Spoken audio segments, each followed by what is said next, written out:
여러분들 꼭 그 나눠드린 프린트 보시면서 한번 공부하시고요. 그런 다음에 자습서 한번 문제 풀면서 공부하시면 좋을 것 같습니다.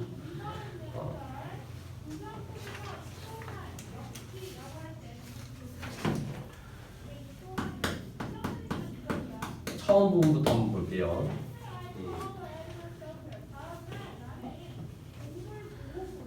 문화유산이 암과 힘의 뿌리라고 하는 이유를 알아보면서 한번 읽어보도록 하겠습니다. 나는 문화유산을 우리보다 앞서 살다 간 분들의 남긴 삶의 흔적이라고 하고 싶다. 문화유산을 뭐라고 생각한대요?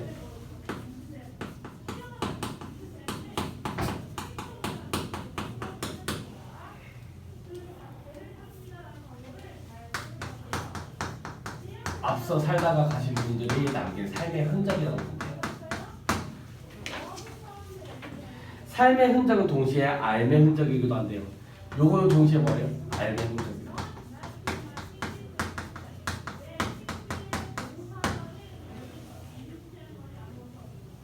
집을 지을 줄 아는 이는 집을, 그림을 그릴 줄 아는 이는 그림을, 그릇을 빚을 줄 아는 이는 그릇을 유산으로 남겼다 얘기하는 거죠. 예시 든 거죠. 그치? 무엇을 할 줄 안다는 말을 무엇을 할 능력이 있다는 말이다. 무엇을 할 능력이 있다는 말이다. 그치? 따라서 지나간 삶의 흔적이 쌓인다는 말은 곧 여러 형식과 내용을 지닌 알미 축적된다는 말이요. 달리 말하면 힘이 축적된다는 말이다. 그러니까 결국 다양한 모습으로 살아온 이런 조상들의 흔적이 결국 문화유산이고, 문화유산은 곧 뭐다? 무엇을 할 만한 능력이 있었다는 얘기고, 그런 얘기죠. 우리 조상들이 남긴 문화유산 가운데 지금 가장 내 관심을 끄는 것은 살림에 연관된 것이고, 더 구체화하여 말하면 의식주와 연관된 것이다.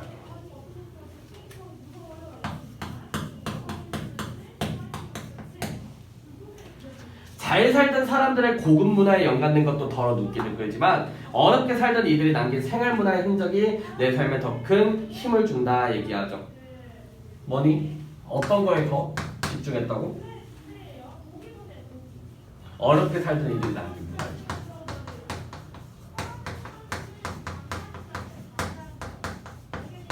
이거는 더 중요시하게 봤대요. 요 뭐냐? 스파는요, 나는 안빈낙도 하는 사람이에요. 안빈일념 가지고 있는 사람입니다. 기억나시죠? 안빈일념 기억나시죠? 우리 전 시간에 누강사 했잖아요. 소박한 생활을 바라고 있으면 유추할 수 있죠. 추측할 수 있죠. 이런 게 이제 추론적 읽기 아니겠습니까?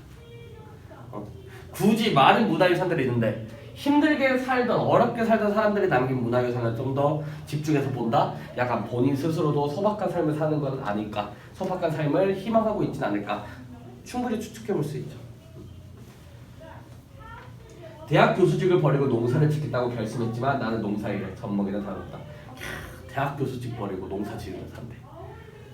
리스펙할 만하죠. 의식주에 필요한 것을 기를 줄도 모르는 처지다. 아는 게 없으니 힘도 없다.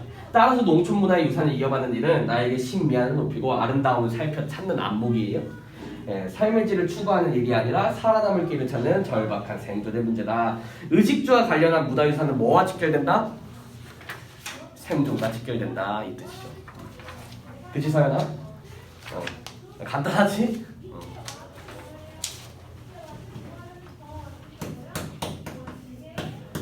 중간 부분 볼게요. 내가 사는 농가의 뜰에는 여러 가지 나무가 서 있다. 조그마한 화단에는 꽃도 있다. 잘 꾸며놓은 도시의 정원에 견주면 초라하게 짝이 없는 뜰이다. 소나무, 회양목, 향나무들로 대표되는 늘 푸른 나무는 한 그루도 없다. 겨울에는 살풍격하기까지 하다. 그러나 눈여겨보면 볼수록 이 뜰을 가꾼 분의 슬기로움에 놀라게 된다. 초라한 겉모습과 달리 가치가 있는 농가의 뜰이죠.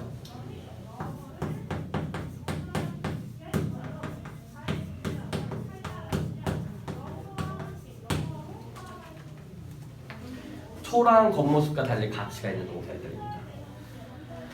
잘 손질된 앙증맞은 상록수로 꾸며놓은 정원은 조선식 정원이 아니다. 내 눈앞에 있는 이 시골집들이 조선식 정원이다. 우리 집들에는 감나무가 큰 것, 작은 것 합해서 7그룹, 살구나무와 앵두나무, 석류나무, 보리수나무가 한 그루씩 있다. 또 화단에는 모란과 작약, 국화, 붓꽃들이 심겨있다. 이상한 생각이 들었다. 다른 과일나무들은 한 그룹뿐인데 왜 감나무만 유난히 많을까? 2해가 지나고 나서야 그 이유가 조그마한 일깨움으로 가슴을 쳤다. 직접 먹어보면서 느낀 바이지만 다른 과일들은 모두 한철음씩이다. 그리고 많이 먹어봤자 배를 불려주지 못한다. 그러나 감은 곶감으로 깎아 오래 간직해 두고 먹을 수 있을 뿐더러 공복에 훌륭한 요깃거리가 된다. 곶감도 만들고요. 충분한 먹어도 된다. 요깃거리도 된다. 곶감 좋아하니?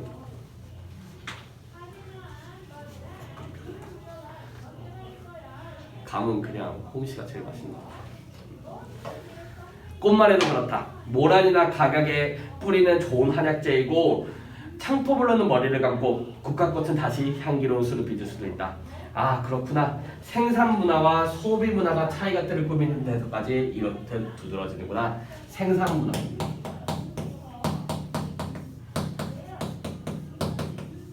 그리고 소비문화.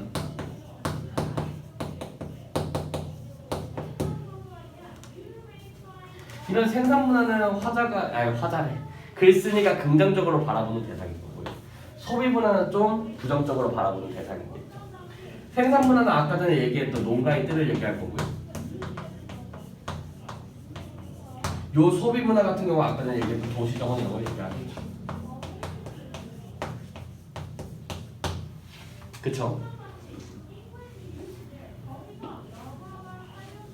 그리고 이런 부분에서 감나무 같은 경우에는 어떤 까치밥 이런 것도 되죠. 그죠?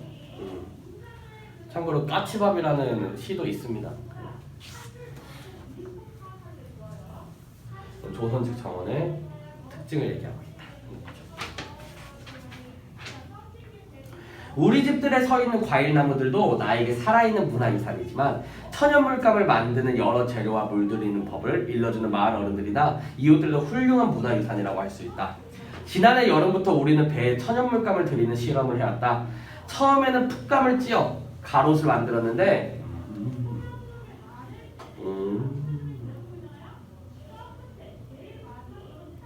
풋감을 찧어가지고 가롯을 만든 거는 그 풋감 그 염료를 빼가지고 염색해서 만든대. 신기하다. 풋감 가지고. 제주도 고유법이구나. 한겨울이 되어 일손이 한가해지면서 차츰 실험의 범위를 넓혀갔다. 수업을 하면서 내가 신기하는 거는 약간 문제가 있긴 한데. 예. 참나무 껍질, 밤나무 껍질, 화인토와 규토, 쑥, 소리쟁이, 엉겅퀴, 개망초, 머위 등등 다 천연물감의 재료들이죠. 그죠? 그리고 붉은색과 푸른색을 얻기 위해 잎꽃과 쪼개 씨앗을 구해 밭에 뿌렸다. 처음 출발은 염료산업이 공의 산업인데다 살같지 않은 인공염료가 건강에 이롭지 않으리라는 생각에서 이루어지는데 이라는 틈틈이 물들인 옷감이 이제 자그마치 50가지가 넘는다. 같은 밤나무 껍질이나 쑥에서도 한 가지 색만 나오는 게 아니라 하기에 따라 그야말로 색깔의 파노라마가 펼쳐진다. 색깔이 다양하다 얘기하는 거죠. 천연물감이 훌륭한 문화유산이다 얘기하고 있는 거죠. 그죠? 양파 껍질도 쓰레기로 버리지 않고 모아두면 좋은 천연물감 재료가 되는데 무심히 던지는 이런 한마디가 우리의 귀에는 가뭄에 드는 담비 소리보다 더 반갑다. 이런 전통의 지혜가 참 반갑고 값지다 얘기하고 있는 거죠. 그치? 살아가는 데 필요한 암과 힘의 원천인 문화유산은 이렇듯이 살아 숨쉬는 생명체의 모습으로 전승되어 오기도 하고 살림에 도움이 되는 세간의 모습으로 드러나기도 한다 얘기하죠. 문화유산이 뭐다? 살아 숨쉬는 생명체의 모습이다. 살림에 도움이 되는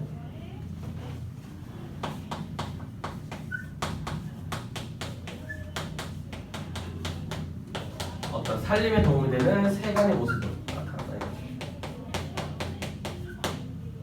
뭐가 문화유산이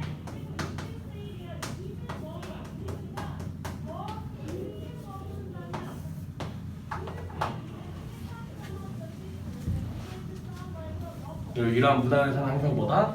삶의 흔적이고 삶의 흔적, 삶과 삶의 힘이다 라고 얘기하는 게 이 사람이 얘기하는 거죠. 세상.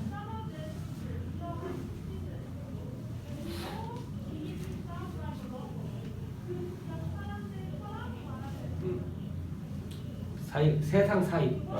세상이.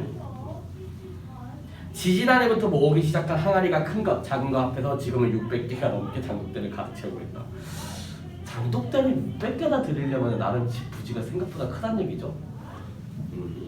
역시 항아리 얘기하고 있네.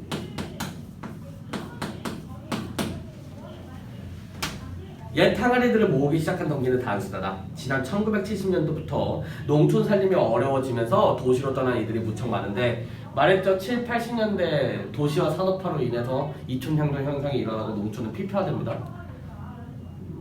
안 했습니다. 여하튼 이분들이 떠날 때 빈집에 남기고 가는 대표적인 세간이 큰 항아리다.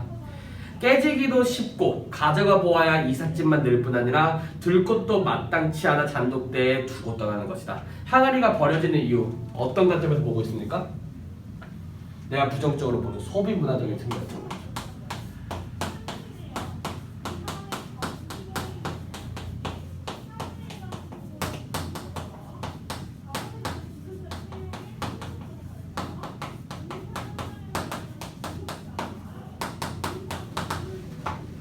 버려지는 이유를 소비 문화적인 측면에서 보고 있다라는 거지.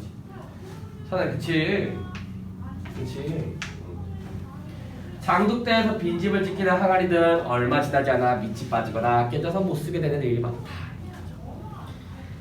항아리를 빚은 옹기장이의 공력도 공력이거니와 이런 정성도 정성이거니와 아름드리 소나무를 베어 1200도가 넘는 높은 온도에서 구운 소중한 그릇이 아무데도 쓰이지 못하고 버림받는 게 안타까워 이 숨쉬는 항아리들에 간장, 고추장, 식초, 효소, 젓갈을 담아 익히면 어려운 살림에 보탬이 될 날이 오리라는 기대 속에서 모은 것인데 장독대를 크게 만들어 앉혀놓고 보니 그렇게 아름다울 수가 없다 얘기하죠. 참고로 항아리는 숨쉰다 그래요. 보관을 하면요 완전히 밀폐 용기처럼 밀폐되지 않고 바람이 그 미세한 조그만한 구멍으로 통한다 그래요. 그러니까 숨쉰다는 표현을 종종 이렇게 항아리에는 씁니다. 알겠니? 처음에는 솜씨가 뛰어난 것과 서툰 것이 가려지고 모양이 예쁜 것과 안 예쁜 것이 비교되어 이것은 더 낫고 이것은 별로이고 하는 분별하는 방법, 지혜가 생기더니 두고 보면 볼수록 그리고 항아리들을 하나하나 채운 여러 발효식품의 냄새가 코끝을 스치면 스칠수록 그런 구별이 없어지고 잘생기면 잘생긴 대로 못생기면 못생긴 대로의 아름다움이 때로는 햇빛 속에 때로는 달빛 속에 때로는 나무 그늘 사이에 짙게 묻어난다 얘기하죠. 항아리에 대한 인식이 어떻게 됐죠? 변했네요.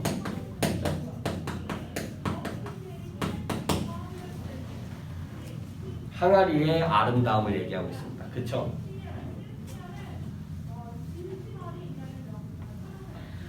마지막 끝부분이네요.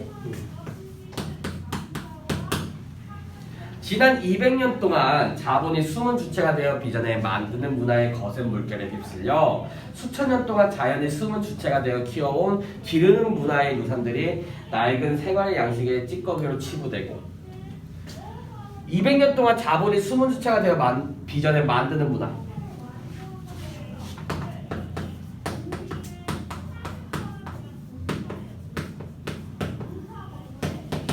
이 만드는 문화는 뭘 뜻하겠니?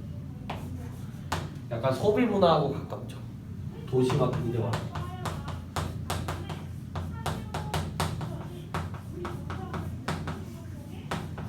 근데 여기 글쓴이는 약간 전통적인 것들을 기르는 문화라고 표현했어요.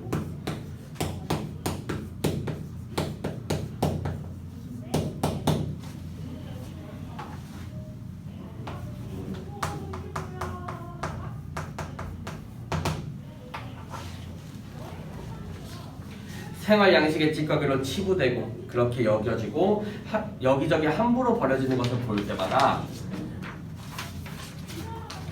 가스마리를 하는데 이 가스마리가 다만 지난날에 대한 향수에서 비롯된 것이라고는 믿지 않는다.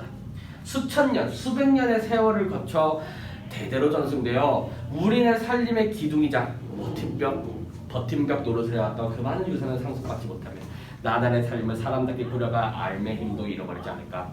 그렇게 되면 우리가 당장 살 길이 막힐 뿐만 아니라 우리 후손들의 살 길조차 없애버리는 꼴이 되지 않을까 하는 걱정이 눈앞을 가린다 얘기하면서 마무리를 짓고 있네요. 전통 문화유산의 전승이 단절되는 것에 대한 경계를 하고 있죠.